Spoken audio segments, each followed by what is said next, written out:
question from Ryan Connor. That's at RyanCon25. Are the Chargers prioritizing offensive weapons in free agency, or are they looking to add to the defense? Ryan, I'd say the answer to that question is both. I think if you look at where the Chargers are in year one, they did a very nice job of fortifying their fronts, of getting better on their fronts. And I do think that they've got the ability now to do a little bit more with the perimeter. And I think they're going to be looking at adding to the perimeter on both sides of the ball. I wouldn't be surprised if they were a player for a corner. Jesse Minter wanting to continue to build that defense out. They've got a couple of young guys in Tarheeb Still and Cam Hart that they really like from last year's rookie class. Are either of those guys going to wind up being a number one? I don't know.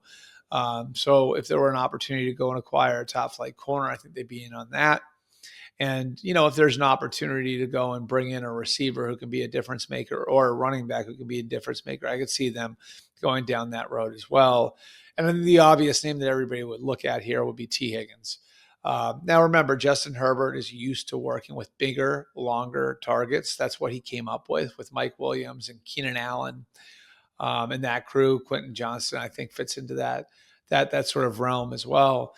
And one thing I think Higgins would bring to you is, if he is a true number one, I think he can be a true number one. It's sometimes hard. There's this Alvin Harper principle that a lot of teams operate on. And look, like I subscribe to this personally too.